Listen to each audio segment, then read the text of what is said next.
Today we're going to talk about just the opposite of what we talked about last week. But actually what we talked about last week is going to come into play today. Now, do you remember last week? I know you hate getting quizzed every Sunday morning. Yeah, last week we talked about what to do about discouragement. And I want to tell you that I appreciate those of you who made it a point to send me a text or a note letting me know that some of the ways that you've been discouraged and how discouragement has played a part in your life. We all face it. It happens. And so I'm glad that we were able to cover that topic and that there were some things that we could use that would help us out. And in doing that, we were talking about, from the books of Ezra and Haggai, prophets of God, men that God used to relay the word to the people of Israel about what they needed to do to move forward and not to remain in a place of discouragement. And so today I wanted to go somewhere different, somewhere maybe not completely opposite, but away from the idea of discouragement. And I also want to move into the New Testament. And we want to talk about a guy named Paul. And you know who Paul is.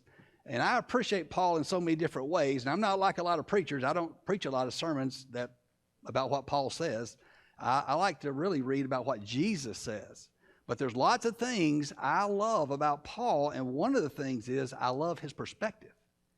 Now, Paul has a great perspective because he sees both sides. You see, he spent a part of his life relating to the law of God. And he spent another part of his life talking about or experiencing the grace of God. So he's seen both sides. And because he's seen both sides, that makes his testimony, I think, very powerful. Now, back whenever he was Saul, that was his name, Saul. It wasn't Paul. I know that he felt certain that the things that he did were correct.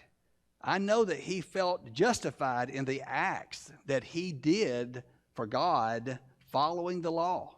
And if you had asked him at that time, just like one of those CWT questions, if you were to die tonight, I know he'd tell you that he's going to heaven because he had followed the law. And that is exactly what he thought he was supposed to do. And he had that one view. But all that changed on the Damascus Road. That changed completely. See, before, Saul had talked about God. Before, he knew about God. But on the Damascus Road, he didn't have to work to live out the law any longer because he knew and heard the voice of God at that time and realized that what he had been doing was all wrong. It was all wrong. It was the beginning of a life that could have been spent in overwhelming discouragement, but it wasn't. And because of that, his life is a lesson for every one of us. Now, Saul gained a new perspective on life, a new perspective. So by the time we read about him in Philippians, you heard Mr. Hillman just read that passage of Scripture. By the time we get to this time in his life where he's talking or writing letters to the Philippians, it's been 25 years. 25 years, and he's no longer Saul, he's Paul. And that encounter that took place now is in the distant past. He's older. And now he's endured a great deal with this new life that he discovered after that encounter. His maturity has given him an encouragement that is long-lasting. That long-lasting encouragement has been gained because of his perseverance. And that's what we're talking about today. Long-lasting encouragement comes with perseverance.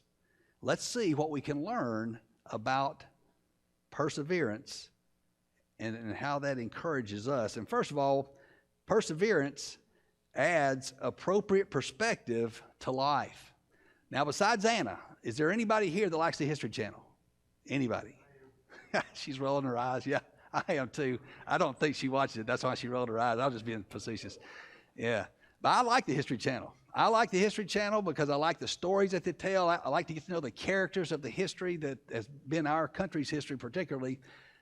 I love especially the pioneer and the frontier people, Kit Carson and some of those. But anyway, I like reading about it. And recently, they did a little bit on this guy you may have heard of, Andrew Carnegie. You ever heard of that guy, Andrew Carnegie? Yeah, well, they were doing a part about him a person who actually began with very little money and no power, but who was able to amass a great fortune, and with that fortune, power. Now, he traveled, you probably know this already, but he traveled in his own private train car. That was his customary way of traveling. And he was accompanied by an older African-American man who was his valet. And each evening, he basically had the same routine. He would board his car, get his favorite cigar, and get the newspaper and start reading it. That's what he would do. No conversation was going to be taking place unless he initiated it. That's just how he liked it. So there's a story that's told about one evening that just as he sat down and got settled in and was about to start reading that paper, he'd already lit a cigar, the valet approached very timidly. And he said, "Excuse me, Mr. Carnegie." And Carnegie looked up and said, "Is the train on fire?" And the valet said, "No, sir." He said, "Well, then shut up then." Very rude. A few minutes later, the valet comes back. "Don't say a word," Carnegie says. "But, sir, you're going to have to get off this train car." The valet told him, and he said, and by now, Carnegie was furious, and you can imagine. In fact, he was so furious, he actually jumped up, threw his papers everywhere, spit out his cigar, and he said, "And what's wrong with this car?" The valet said, "There ain't nothing wrong with the car, sir. It just ain't tied on to nothing." Now, that may just be a legend. I don't know if it is or not, but that incident had an impact on Carnegie's life. Now, by the way, the legend says that he broke up in laughter. He just started laughing hysterically. I don't know if that's true or not, but it did have an impact on his life. And this is where the History Channel and a book I was reading at the exact same time tells a different story about Andrew Carnegie. But this incident made Carnegie take a good look at his life. And he realized that he was a lot like that train car that he rode in every day. He wasn't really tied on to anything at all. And according to history, Carnegie spent the remainder of his life giving away most of what he had acquired. $350 million that was used to establish 2,500 public libraries throughout the world. His foundations benefited teachers and world peace and bravery. And Carnegie Hall, which we've all heard of Carnegie Hall, has provided incredible music throughout the 20th century. But as he grew older, Andrew Carnegie apparently found a proper perspective in life and decided to use his resources to help others. Now, when somebody says something really nice about you, like Josh did about Nikki a while ago and said she was the star of the game on Monday night, see, what you need to learn how to say wherever Nikki went, you need to learn how to say, "That's no brag, that's just fact." I'm just kidding. You should never be that don't be that way. But that's how Paul is. If you read Paul's pedigree and stuff that he writes, if you want to know about him, in his own words in chapter 3, just a little bit before what Mr. Hillman read just a moment ago, here's Paul talking about himself. "If anyone thinks he may have confidence in the flesh, I more so. Circumcised the 8th day, of the stock of Israel, of the tribe of Benjamin, a Hebrew of Hebrews. Concerning the law, a Pharisee. Concerning zeal, persecuting the church. Concerning the righteousness which is in the law, blameless." Now that's Paul talking about himself. But if we're honest, we could say that Paul was wealthy in terms of his Jewish pedigree, couldn't we? And we could also say he had the right heritage. He had the best education, the right connections. The truth is, he had a brilliant future. But after he met Christ, his perspective changed. He said about the process of finding that perspective, proper perspective. In the end, all that stuff that he once valued, he considered it. Hillman read the word garbage. Rubbish is a word that's in another translation, and nothing is a word in another translation. So all that stuff that was so valuable was now nothing, or rubbish, or garbage. Now, you wouldn't know this unless you looked it up, and you can look it up and make sure I'm telling you the truth, but that word for garbage or rubbish in the Greek is skabala. And in the King James Version, which is another way you can get a translation for a word, they use another word for that skabala, and it is dung, manure. So one of the clear values in persevering with Christ is simply living long enough to tell the difference between what is rubbish or garbage and the things that have true value. Well, the second thing about perseverance, it creates fellowship out of suffering. Now, in the internet news this week, you probably read this story. And I know you all remember the incident. It happened in Aurora, Colorado. There was a movie theater, and a movie was playing, and somebody walked in and just started shooting. Well, the article this week was about this woman who was there with her boyfriend.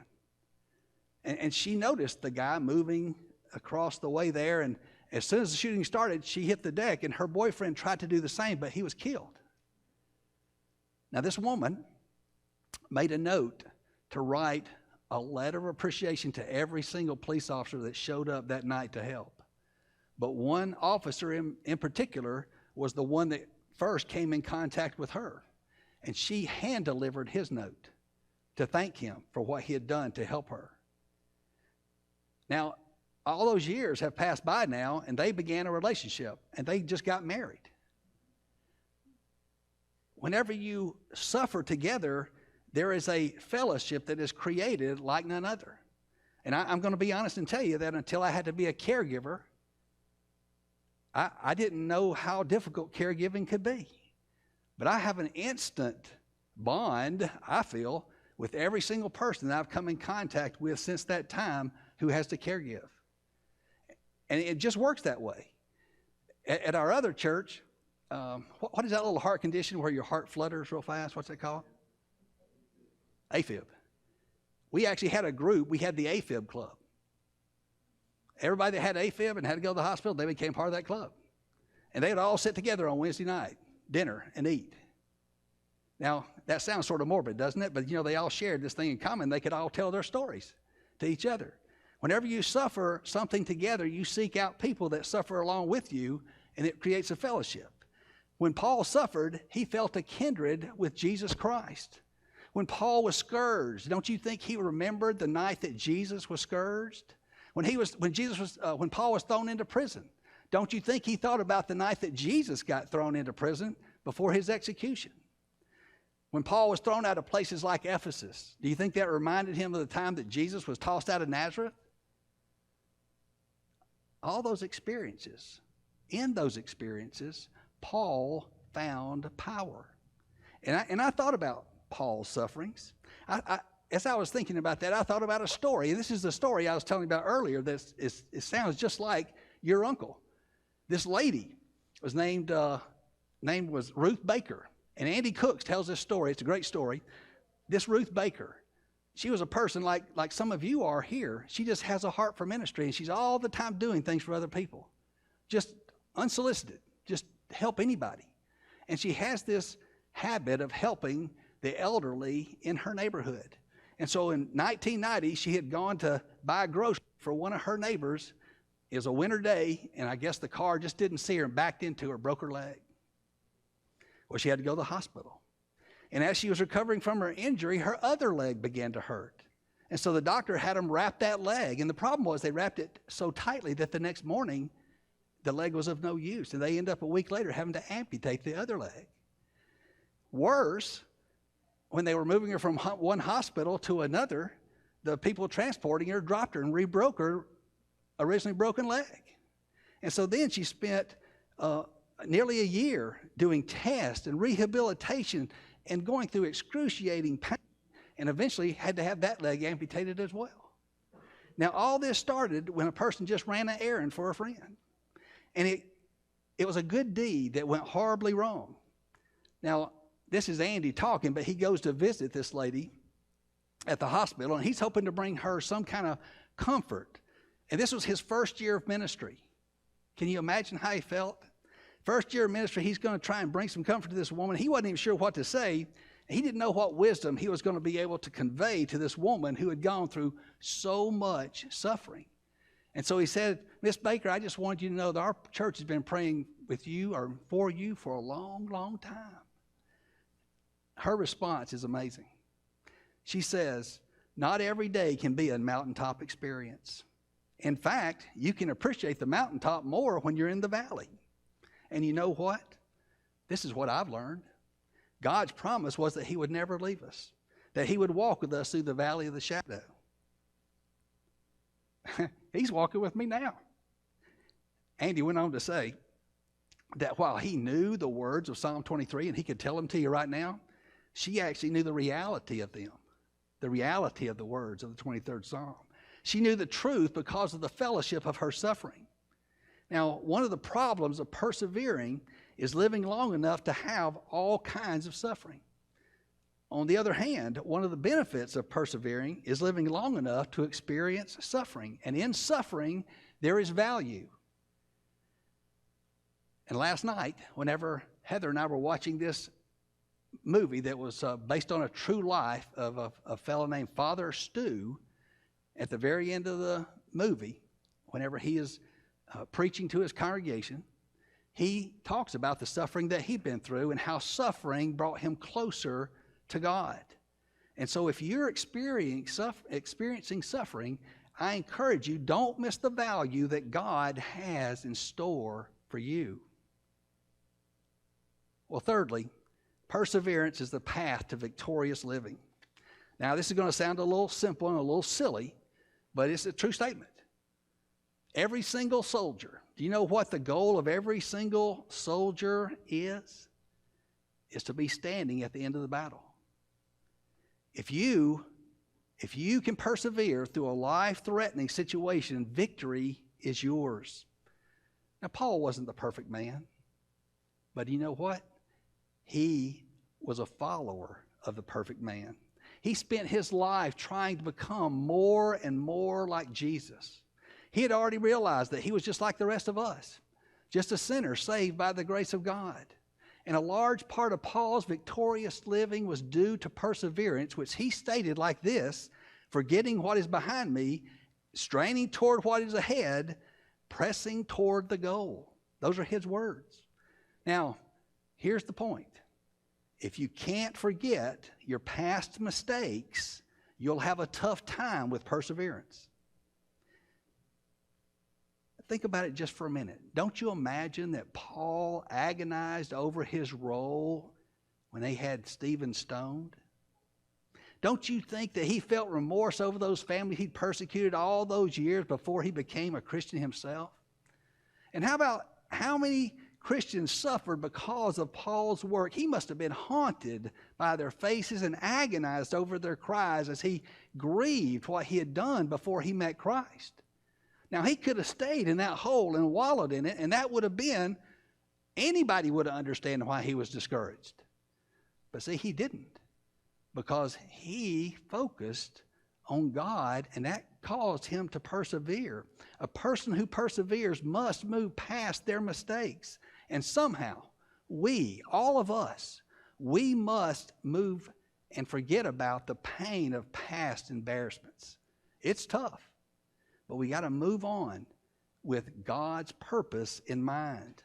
We need to come face to face with the grace of God and accept that grace and then run like an Olympic marathoner all the way to the finish line. Without perseverance, we'll never know victory. We need to hang in there and follow Christ on a daily basis all the days of our lives, you see, for the victory is possible. And victory is through the faith that we have and the perseverance to stay the course.